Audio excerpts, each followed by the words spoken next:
হজরত আমেনা রাদিয়াল্লাহু তাআলা আনহা যখন আমাদের প্রিয় নবী হজরত মুহাম্মদ সাল্লাল্লাহু আলাইহিস সালামকে গর্ভে ধারণ করেন, তখন গর্ভধারণের মাত্র কয়েক মাস অতিবাহিত হয়েছে। এই কয়েক মাসেই শুরু হয় এক অলৌকিক বিস্ময়কর অধ্যায়। হজরত আমেনা যখন রাস্তায় হাঁটতেন কিংবা কারো সঙ্গে সাক্ষাৎ করতে যেতেন, তখন তার শরীর থেকে ভেসে আসত এক অপার্থিব ঘ্রাণ, যা মেশকে আম্বারের এক জান্নাতি সুবাস। এই সুবাসে আচ্ছন্ন হয়ে পড়ে পুরো মক্কা। হঠাৎ সবাই লক্ষ্য করে তার শরীর থেকে এক অভূতপূর্ব ঘ্রাণ ছড়িয়ে পড়ছে। এটা কোনো দুনিয়ার সুঘ্রাণ নয়, এটি যেন জান্নাতি মেশকে আম্বারের একটি সৌরভ, যা নিঃশব্দে ছড়িয়ে পড়ছে মক্কার অলিতে গলিতে। এই ঘ্রাণ কেবল একবার নয়, প্রতিবারই টের পাওয়া যায়। মানুষের মনে কৌতূহল জন্ম হয় এবং গুঞ্জন ছড়িয়ে পড়ে পুরো মক্কায়। লোকেরা বলে, কিভাবে সম্ভব? কিছুদিন আগেই তো তার স্বামী আবদুল্লাহ ইন্তেকাল করেছেন, এবং তার তো জানা আছে আরবের রীতিতে স্বামী মারা গেলে স্ত্রী সুগন্ধি ব্যবহার করতে পারে না, আতর তো দূরের কথা। তাদের প্রশ্ন, তবে কি আমেনা নিজের শরীরে আতর মেখে রাস্তায় ঘুরে বেড়াচ্ছে? মানুষের এই গুঞ্জন ধীরে ধীরে পৌঁছে গেল নবীজির দাদা আব্দুল মুত্তালিবের কানে। মানুষের কাছে এমন কথা শুনে আব্দুল মুত্তালিব অত্যন্ত চিন্তিত হয়ে উঠলেন। অতঃপর একদিন তিনি বাড়িতে ফিরে নিজের স্ত্রীকে ডেকে বললেন, শোনো, আমার ছেলে আবদুল্লাহ ইন্তেকাল করেছে, মাত্র কয়েকদিন হয়েছে। কিন্তু আমার পুত্রবধূ আমেনাকে নিয়ে লোকেরা নানা কথা বলছে। লোকেরা বলে আমেনা আতর মেখে রাস্তায় বের হয়, তার শরীর থেকে আতরের গন্ধ ছড়িয়ে পড়ে। এ সম্পর্কে তুমি কি জানো কিছু? তার স্ত্রী গভীরভাবে নিঃশ্বাস নিয়ে বললেন, ওগো স্বামী, তুমি মানুষদের গন্ধ পাওয়ার কথা বলছো, অথচ আমি যখন তার সঙ্গে গোসলখানায় যাই, সে যখন গোসল শেষে বের হয়, তখন সমস্ত ঘর যেন আতরে ডুবে যায়। মনে হয় কেউ যেন গোসলখানায় জান্নাতি মেশকে আম্বর ঢেলে রেখেছে। এত মনোমুগ্ধকর ঘ্রাণ, যা এই মক্কা নগরীতে কোথাও মেলে না। আমি নিজেও তো অবাক হয়ে যাই, আমেনা কোথা থেকে পেল এত অপার্থিব সৌরভ? এই কথার পর আব্দুল মুত্তালিব আর অপেক্ষা করলেন না। তিনি আমেনাকে ডেকে পাঠালেন। আমেনা মাথা নিচু করে হাজির হলেন। অতঃপর আব্দুল মুত্তালিব স্নেহের কণ্ঠে জিজ্ঞাসা করলেন, আম্মাজান, আমার ছেলে মারা যাওয়ার পর আমি তোমার মধ্যে এক পরিবর্তন লক্ষ্য করছি। তুমি কি সত্যিই আতর ব্যবহার করো? তোমার এই ঘ্রাণ কোথা থেকে আসে? এই সম্পর্কে তুমি কি আমাদের কিছু বলতে চাও? এই প্রশ্ন শুনে হজরত আমেনার চোখ বেয়ে অশ্রু ঝরতে লাগল। তিনি কাপা কণ্ঠে বলতে লাগলেন, আব্বাজান, অনেকদিন ধরে বলতে চাইছিলাম, বলা হয়ে উঠছিল না। কিন্তু আজকে যখন আপনি নিজেই জানতে চাইছেন, তখন না বলেও পারছি না। আব্বাজান, আমি কোনো আতর ব্যবহার করি না, কোনো সুগন্ধি মাখি না। কিন্তু যেদিন থেকে আমার গর্ভে আপনার পুত্র আবদুল্লাহর সন্তান এসেছে, সেদিন থেকে আমি অনুভব করি যেন আমার শরীরটাই মেশকে আম্বারে পরিণত হয়ে গেছে। হজরত আমেনা আরও বললেন, আব্বাজান, শুধু এটুকুই নয়, আমি আরও অনেক আশ্চর্য ঘটনা অনুভব করেছি। আজকে আমি সবকিছুই বলতে চাই। এক রাতে আমি শুয়ে আছি, হঠাৎ দেখি ঘরের মধ্যে 4 জন রমণী প্রবেশ করেছেন। তাদের চেহারায় ছিল নূরের ঝলক। তারা আমার দিকে তাকিয়ে বললেন, চুপ থাকো, কথা বলবে না। আমি বিস্ময়ে চুপচাপ তাকিয়ে রইলাম। তাদের মধ্যে 3 জনের পরিচয় আমি জেনেছি, কিন্তু একজনের নাম জানি না। প্রথমজন ছিলেন হজরত ঈসা আলাইহিসসালামের মা, হজরত মারিয়াম আলাইহিসসালাম। দ্বিতীয়জন ছিলেন ফেরাউনের স্ত্রী, হজরত আছিয়া আলাইহিসসালাম।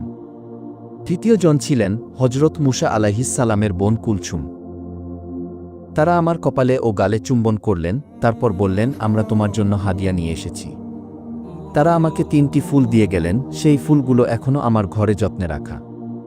তারা আমাকে বললেন, আমেনা, তোমার গর্ভে এখন যে রয়েছেন, তিনি আখেরি জামানার নবী, দোজাহানের সর্দার, হাবিবুল্লাহ হজরত মুহাম্মদ সাল্লাল্লাহু আলাইহিসসালাম। তোমাকে আমরা শুধু এই সুসংবাদ দিতে এসেছি। তারা আরও বললেন, তিনি জান্নাতে আমাদের স্বামী হবেন। এখন তিনি তোমার গর্ভে আমানত হিসেবে রয়েছেন, তোমার উপর দায়িত্ব হল তার সম্মান রক্ষা করা। এই কথা শুনে নবীজির দাদা আব্দুল মুত্তালিব স্তব্ধ হয়ে গেলেন। তিনি কিছুই যেন বুঝে উঠতে পারলেন না। হজরত আমেনা আবার বললেন, আব্বাজান, আমি আরও অনেক অলৌকিক ঘটনা লক্ষ্য করেছি। যেদিন থেকে বুঝেছি আমার গর্ভে সন্তান এসেছে, সেদিন থেকে যখন আমি রাস্তায় বের হই, আকাশের মেঘমালা আমাকে ছায়া প্রদান করে। রাস্তার ধুলোবালি গাছপালা যেন আহলান শাহলান বলে সালাম জানাতে থাকে। তখন আমার মনে হয় কেউ যেন আমার সঙ্গে হেঁটে চলেছে। তারা বলে, আখেরি নবীর পদধ্বনি শোনা যাচ্ছে। আব্বাজান, আরেকটি আশ্চর্য ঘটনা আপনাকে বলি। গতকাল কূপ থেকে পানি আনতে গিয়েছিলাম। প্রতিদিন কষ্ট করে বালতি দিয়ে টেনে পানি উপরে তুলতে হয়। কিন্তু কাল যা ঘটল, আমি নিজেই বিশ্বাস করতে পারছিলাম না। আমি পাত্র নিয়ে কূপে পৌঁছাতেই বালতি নিজে থেকেই উপরে উঠতে লাগল। এবং নিজে থেকেই আমার পাত্রটি ভর্তি করে দিল। আব্বাজান, আপনি বিশ্বাস করবেন না, আমি আরও বলতে চাই, হঠাৎ আমি শুনতে পেলাম এক অদৃশ্য আওয়াজ। কে যেন বলতেছে, আমেনা, তুমি যাকে গর্ভে ধারণ করেছ তিনি তো সরকারে কায়নাত। সরকারে কায়নাতকে পেটে করে কূপের কাছে আসার দরকার ছিল না, পানির দরকার হয়েছে বললেই তো পানি ঘরে চলে যেত। হজরত আমেনা বললেন, আব্বাজান, আমি জানি না এসব কিভাবে হচ্ছে, আমি তো কিছুই বুঝে উঠতে পারছি না। তবে একটা কথা বুঝি, আমি তো খুব ভালো আছি, আমি তো অনেক শান্তিতে আছি। আব্বাজান, আমার তো খুব ভালোই লাগতেছে, মনে হয় যেন আল্লাহর রহমতের আশ্রয়ে আছি। হজরত আমেনা রাদিয়াল্লাহু তাআলা আনহা আরও বর্ণনা করেন, আমি নারীদের কাছে শুনতাম, যখন কারো গর্ভে সন্তান থাকে তখন মায়েদের বিভিন্ন কষ্টের সম্মুখীন হতে হয়। কখনো হাত পায়ে ব্যথা, কখনো মাথা ব্যথা, কখনো বমি, কখনো জ্বর এবং কখনো মন মেজাজ খিটখিটে হয়ে ওঠে। এসব শুনে আমি অবাক হতাম, কারণ এই 9 মাসে আমার তেমন কোনো কষ্ট অনুভূতি হয়নি, এমনকি আমার মাথা ব্যথা পর্যন্ত হয়নি। এছাড়াও হজরত আমেনা রাদিয়াল্লাহু তাআলা আনহা বলেন, এই সময়ে তিনি বেশ কিছু বিস্ময়কর স্বপ্নও দেখতেন। হজরত মুহাম্মদ সাল্লাল্লাহু আলাইহিস সালামের দাদা আব্দুল মুত্তালিব কাবা শরীফের কাছে গিয়ে দিনরাত আল্লাহর কাছে প্রার্থনা করতেন। তিনি কাঁদতেন আর বলতেন, হে আল্লাহ, আমার ছেলে আব্দুল্লাহ এই দুনিয়ায় নেই, কিন্তু তার ঘরে একটি সন্তানের জন্ম হতে চলেছে। হে আল্লাহ, তুমি এই শিশুটির হেফাজত করো এবং আমার আব্দুল্লাহর বংশ অবশিষ্ট রাখো। রাসূল সাল্লাল্লাহু আলাইহিস সালামের সকল চাচারা অধীর আগ্রহে অপেক্ষা করছিলেন যে তাদের ভাই আব্দুল্লাহর ঘরে সন্তান কখন জন্মাবে। এভাবে দীর্ঘদিন চলে গেল। ইহুদিদের ধর্মগ্রন্থে একটি সুস্পষ্ট ভবিষ্যৎবাণী ছিল, যখন শেষ নবীর আগমন ঘনিয়ে আসবে তখন আকাশে একটি রহস্যময় লাল রঙের তারা উদিত হবে। এই তারার আবির্ভাব হবে তার জন্মের ঠিক 10 দিন আগে। এই বাণী বহু বছর ধরে তাদের আলেম এবং পণ্ডিতেরা প্রজন্মের পর প্রজন্ম ধরে মনে রেখেছিল। অবশেষে সেই প্রতীকী মুহূর্তটি এসে উপস্থিত হল। একদিন রাতের আকাশে হঠাৎ এক উজ্জ্বল লাল তারা জ্বলে উঠল। আকাশের বুকে তারার উপস্থিতি যেন ঘোষণা করে দিল একজন মহামানবের আগমন আসন্ন। ইহুদি জাতির মধ্যে এ ঘটনা নিয়ে চাঞ্চল্য ছড়িয়ে পড়ে। তাদের আলেমরা মানুষদের একত্র করলেন এবং বললেন, এটি সেই লাল তারা, যার অর্থ হচ্ছে শেষ নবী পৃথিবীতে আগমন করতে যাচ্ছেন আর মাত্র 10 দিন বাকি আছে। অতএব তোমরা এখনই মদিনায় গিয়ে খোঁজ করো, সেখানে এমন কোনো নারী আছেন কিনা যার সন্তান জন্মের সময় এসেছে। ইহুদি দল মদিনায় গিয়ে খোঁজখবর নিতে লাগল। তারা একে একে সব গর্ভবতী নারীর অবস্থা জানল, কিন্তু তারা অবাক হয়ে দেখল সেখানে কেউ এমন অবস্থায় নেই যার সন্তান জন্ম মাত্র 10 দিনের মধ্যে হবে। অনেকে বললেন তাদের সন্তান জন্মাবে 2 মাস পর, আবার অনেকে বললেন এখনও 3 মাস বাকি। তখন হতাশ হয়ে তারা আবার ফিরে এসে তাদের আলেমদের জানালো, মদিনায় এমন কাউকে পাওয়া যায়নি। তখন আলেমরা বললেন, তাহলে এবার মক্কায় যাও এবং অনুসন্ধান করো সেখানে। ইহুদি অনুসন্ধানকারী দল মক্কায় রওনা দিল। মক্কায় এসে তারা প্রতিটি গৃহের প্রতিটি পরিবারের খোঁজ নিতে লাগল।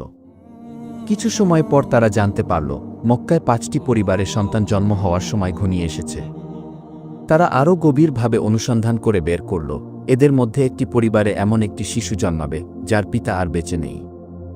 এই খবর শুনে তারা স্তব্ধ হয়ে গেল।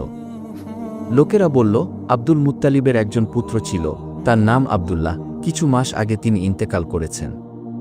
তার স্ত্রী গর্ভবতী এবং শীঘ্রই সন্তানের জন্ম হবে। এটা শুনে ইহুদিরা যেন হঠাৎ পাথরের মতো ভারী হয়ে গেল। তাদের মুখে হতাশার ছাপ দেখা যাচ্ছে, চোখে যেন অশ্রু। তারা কাঁদতে কাঁদতে তাদের আলেমদের কাছে ফিরে গেল এবং বলল, হায় আফসোস, নবুয়াতের আলো আর আমাদের জাতির মধ্যে থাকতেছে না। তা চলে গেছে মক্কার দিকে, একটি গরিব পরিবারের এতিম শিশুর দিকে। এভাবে দিন অতিবাহিত হতে লাগল। সেই গৌরবের মুহূর্তের অপেক্ষায় যেন আকাশ বাতাস, পাক পাখালি এমনকি প্রতিটি জীব অধীর হয়ে উঠল। একটি অলৌকিক আশায় সমস্ত সৃষ্টি যেন দুলে উঠল। অবশেষে সেই মহিমান্বিত রাত এসে গেল, যেই রাতের জন্য সৃষ্টি জগৎ প্রতীক্ষায় ছিল আদিকাল থেকে। আজকে জন্ম নেবেন তিনি, যার আলো যুগের অন্ধকার কেটে যাবে। আজকে জন্ম নেবেন সেই মহান ব্যক্তি যার কারণে এই মহাবিশ্বের সৃষ্টি হয়েছে। রাত হয়ে এসেছিল তখন হজরত আমিনা রাদিয়াল্লাহু তাআলা আনহার পেটে হালকা ব্যথার অনুভূতি হয় এবং তিনি বুঝতে পারলেন যে হয়তো আজই আমার শিশুর জন্ম হতে চলেছে। তিনি আব্দুল মুত্তালিবকে এই কথা জানালেন। নবীজির দাদা আব্দুল মুত্তালিব তার মহল্লার শিফা নামের একজন মহিলাকে ডেকে বললেন, আজ রাতে তুমি আমিনার কাছে থাকো, কারণ আমার ছেলে আব্দুল্লাহর ঘরে আজ এক শিশুর জন্ম হবে। রাত গভীর হতে লাগল, চাঁদও যেন নীরবে মেঘের আড়ালে লুকিয়ে গেল। হযরত আমিনা বলেন, যে রাতে আমার সন্তানের জন্ম হল সেই রাতে আমাদের বাড়িতে এমন দরিদ্র ছিল যে আমাদের কাছে প্রদীপ জ্বালানোর তেলও ছিল না। এই দরিদ্রতার মধ্যেই আমাদের প্রিয় নবী হযরত মুহাম্মদ সাল্লাল্লাহু আলাইহিস সালাম এই পৃথিবীতে আগমন করলেন। সেই রাতে আব্দুল মুত্তালিব ও তার ছেলেরা বাড়ির বাইরে বসেছিলেন, যেন তাদের ভাই আব্দুল্লাহর স্ত্রীর সঙ্গে কোনো কিছু ঘটে গেলে তারা যেন তাৎক্ষণিক চিকিৎসার ব্যবস্থা করতে পারেন। সমস্ত রাতে কেউই ঘুমাননি, রাত কেটে যাচ্ছিল, চারপাশ ছিল অন্ধকার। ভোরের সময়ে হযরত আমিনার পেটে আবার হালকা ব্যথা অনুভূতি হল। তিনি বুঝতে পারলেন জন্মের সময় ঘনিয়ে এসেছে। তিনি শিফাকে ডেকে বললেন, আমার ব্যথা হচ্ছে। 1 ঘণ্টা অপেক্ষা করার পর ভোরের আলো ফোটার কিছুক্ষণ আগেই আমাদের প্রিয় নবী হযরত মুহাম্মদ সাল্লাল্লাহু আলাইহিস সালাম পৃথিবীতে আগমন করলেন। রাসূল সাল্লাল্লাহু আলাইহিস সালামের জন্মের পর 3টি অদ্ভুত ঘটনা ঘটেছিল, যা দেখে শিফাও বিস্ময়ে হতবাক হয়ে গেল। প্রথম তো সাধারণত শিশুর জন্মের পর শিশুর নাড়ি তার মায়ের সাথে সংযুক্ত থাকে, কিন্তু আমাদের প্রিয় নবী সাল্লাল্লাহু আলাইহিস সালামের নাড়ি তার মায়ের সাথে কোনোভাবেই যুক্ত ছিল না। দ্বিতীয়ত, শিশুর জন্মগ্রহণের সময় তার সঙ্গে স্বাভাবিক কিছু চিহ্ন বা রক্তের দাগ আসে, কিন্তু আমাদের প্রিয় নবী সাল্লাল্লাহু আলাইহিস সালামের জন্মের সময় তার সঙ্গে এক ফোঁটাও রক্ত বা তরল আসেনি। তৃতীয়ত, সাধারণত ছেলে শিশুর জন্মের পরবর্তী সময়ে তার খাতনা করা হয়, কিন্তু আমাদের প্রিয় নবী সাল্লাল্লাহু আলাইহিস সালামের জন্মের সময় মায়ের পেটেই তার খাতনা সম্পন্ন হয়ে যায়, পৃথিবীতে তার খাতনা করতে হয়নি। এই 3টি বিষয় দেখে শিফা আতঙ্কিত হয়ে পড়লেন এবং তিনি হযরত আমেনা রাদিয়াল্লাহু তাআলা আনহার কাছে বললেন, আমি আমার জীবনে এমন শিশুর জন্ম দেখিনি। শিফা তখন নবী করিম সাল্লাল্লাহু আলাইহিস সালামকে কোলে নিয়ে মাটিতে শোয়ালেন। তখন তিনি হঠাৎ নিজের অবস্থান পরিবর্তন করে সিজদায় চলে গেলেন। এটি দেখে হযরত আমেনা রাদিয়াল্লাহু তাআলা আনহা বিস্মিত হয়ে গেলেন। নবী করিম সাল্লাল্লাহু আলাইহিস সালাম অনেকক্ষণ সিজদায় ছিলেন এবং তারপর মাথা তুলে আকাশের দিকে আঙ্গুল তুলে ইঙ্গিত করলেন, যেন সবাইকে জানিয়ে দিলেন যে এই সৃষ্টির অধিপতি কেবল একমাত্র আল্লাহ তাআলা। হযরত আমেনা রাদিয়াল্লাহু তাআলা আনহা বলেন, আমি আমার শিশুকে কোলে নিয়েছিলাম, তখন হঠাৎ আমি দেখতে পেলাম আকাশের তারা যেন একে একে পৃথিবীর দিকে ধাবিত হচ্ছে।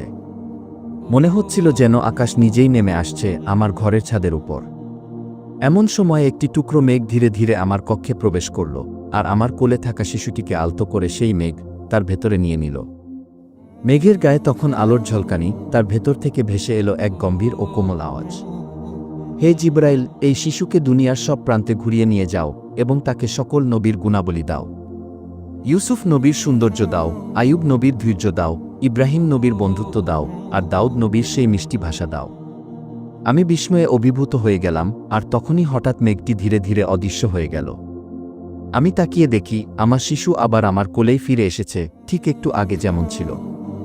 এরপর সকাল হলো। শিফা ঘরের বাইরে বেরিয়ে এসে দৌড়ে গেলেন নবীজির দাদা আব্দুল মুত্তালিবের কাছে। শিফা বলল, হে আব্দুল মুত্তালিব, আপনার নাতি জন্মগ্রহণ করেছেন, আপনি সুসংবাদ দিন, আপনার নাতি পৃথিবীর আলো দেখেছে। এই খবর শুনে রাত জাগা এবং ক্লান্ত আব্দুল মুত্তালিব যেন মুহূর্তেই সতেজ হয়ে উঠলেন। আনন্দে তার চোখ বেয়ে অশ্রু গড়িয়ে পড়ল। তিনি আবেগে বলে উঠলেন, তাড়াতাড়ি আমার নাতিকে আমার কোলে নিয়ে এসো। অতঃপর শিফা নবীজিকে নিয়ে এলেন, আর মুহূর্তেই চারপাশে ছড়িয়ে পড়ল মুগ্ধতা। শিশুটিকে দেখে সকলে থমকে গেল, এমন রূপ ও এমন সৌন্দর্য কখনো কেউ দেখেনি। আমিনার ঘরে আজ যেন এক নূরের আলো জন্ম নিয়েছে। নবীর সব চাচারা তখন আনন্দে উচ্ছ্বাসিত। আর এদিকে আবু লাহাবের দাসী সুয়াইবা ছুটে গিয়ে আবু লাহাবকে জানালো, হে আবু লাহাব, আপনার ভাতিজা জন্ম হয়েছে। আবু লাহাব আনন্দে বলল, সুয়াইবা, আমি তোমাকে এই খুশির কারণে মুক্ত করে দিলাম। আব্দুল মুত্তালিব একজন বৃদ্ধ মানুষ, কিন্তু নাতির এই আগমনে যেন তার সমস্ত ক্লান্তি ভুলে গিয়েছিলেন। তিনি শিশুটিকে কোলে নিয়ে দ্রুত কাবা শরীফের দিকে ছুটে চললেন। তার পেছনে পেছনে মক্কার মানুষেরাও স্লোগান দিতে দিতে খুশিতে মাতোয়ারা হয়ে চলতে লাগল। আব্দুল মুত্তালিব কাবার গিলাফ ধরে দোয়া করলেন, হে আল্লাহ, আমার নাতিকে তুমি হেফাজত করো, তাকে নিরাপদ রাখো। তিনি তখনও জানতেন না এই শিশুটি সেই মহান ব্যক্তি যার জন্য সৃষ্টি হয়েছে আসমান জমিন। তিনি জানতেন না একদিন এই শিশুকেই আল্লাহ মেরাজে নিয়ে যাবেন, আর স্বয়ং আল্লাহ তার সঙ্গে কথা বলবেন। দোয়া শেষে তিনি শিশুটির নাম রাখলেন মুহাম্মদ, যার অর্থ হল অধিক প্রশংসিত হবে। মক্কার লোকেরা তখন হেসে বলল, হে আব্দুল মুত্তালিব, তুমি অদ্ভুত এক নাম রেখেছ, এমন নাম আমরা তো আগে কখনো শুনিনি। তখন আব্দুল মুত্তালিব শান্ত গলায় বললেন, হে মক্কার লোকেরা, তোমরা জেনে নাও, একদিন এই নামেই পৃথিবী কাঁপবে। এই শিশুর সম্মান হবে এমন যে পুরো দুনিয়া তার পথ অনুসরণ করবে।